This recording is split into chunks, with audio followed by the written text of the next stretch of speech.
Hey, welcome to the show, and today I'm going to talk about 4x5 lenses. Let me start by saying there's not such a thing as a 4x5 lens or a 5x7 lens.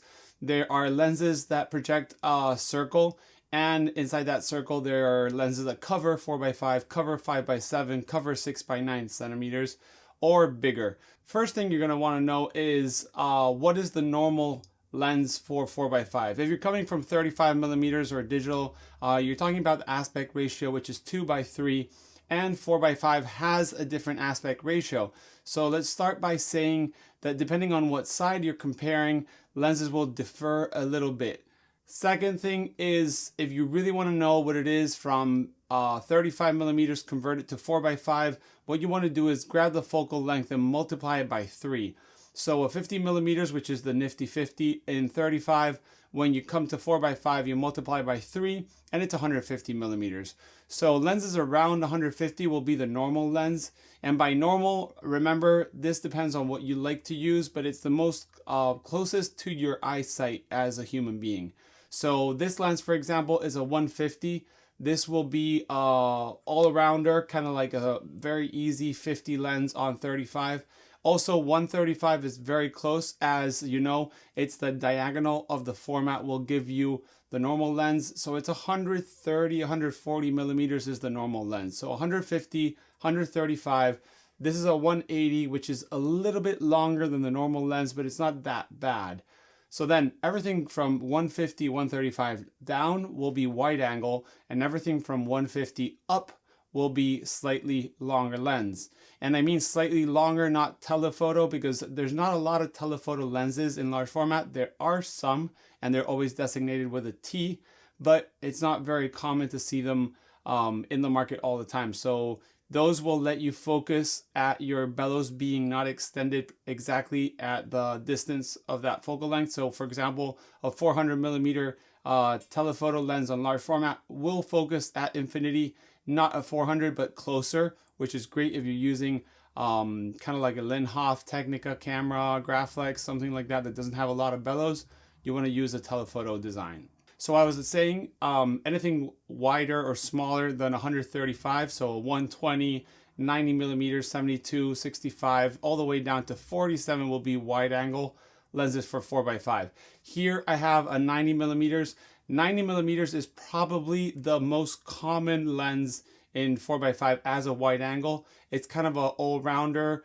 Reminds you of, if we divide by 3, it's like a 30, 28 millimeters in 35, which is really easy to compose outside, have fun with it. Most lenses are inexpensive. There's a lot in the market, and you can find them, you know, anywhere. One thing to be careful with wide angle lenses is, remember, the closer the standard is to the film back, you're going to have less possibility of movement, so you might want to use back bellows. Don't go ahead and buy a 47 millimeter lens to put on a Graflex, because your Graflex won't be able to, you know, take it unless you use a receded lens board, which I'll talk about later, so you don't need to know that yet. But yeah, try to stay in the 90 or 65, the widest on a Graflex. Other cameras have back bellows or universal bellows like the Chamonix F1 here, or the F2 that now substitutes this one. And just remember, 90, 150 are super common. The third lens, which is basically the 3 lenses most people own, is going to be the 210. The 210 millimeters is a lens that works really good for portraits, also close-up work. I use it for macro. You can use it for landscape, but it's a very, very common lens, also made by so many manufacturers. They're all extremely good. You won't tell a big difference between the normal ones and the really good ones. So go with something cheap. This is a Nikon 200 millimeters, 210 millimeters, 5.6. So it works great. Do remember the apertures in large format are a little confusing if you're coming from 35. So you're thinking 5.6 is going to be, you know, there's so little light for that. It's going to have, everything's going to be in focus. A 5.6 lens turned into 35 would be like a f2.8, something like that. I don't know exactly the formula, but remember that everything will be kind of out of focus and razor thin depth of field on wide open. So you don't want to shoot that wide open. So yes, 210 millimeters divided by 3 is like a 70. So kind of like that 80, 85 millimeter lens for your 35. very fun to use, extremely good for portraits.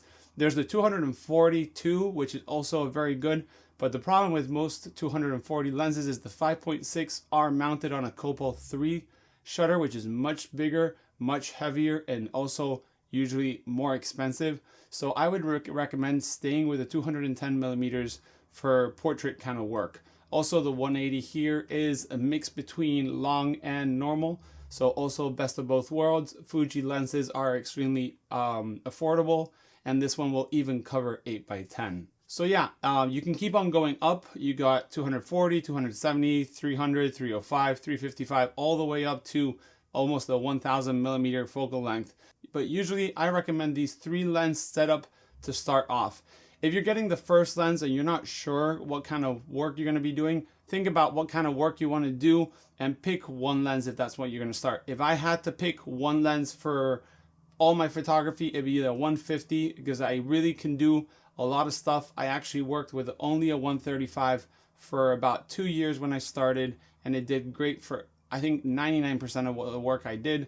I ended up missing wide angle, got a 90, and then my camera couldn't do the movements I wanted. So just go step by step. A recommendation is that 90, 150, and 200. It can be 90, 135, 240, but just move around those numbers. Remember, you want to get your focal length from 35, multiply it by 3 to get an approximation of what the focal length will be for your 4x5. That's it for this video. If you have any doubts or you want to ask me about brands, different lenses and stuff like that, coverage and whatever, let me know in the comment section below. See you in the next video. Thanks for watching.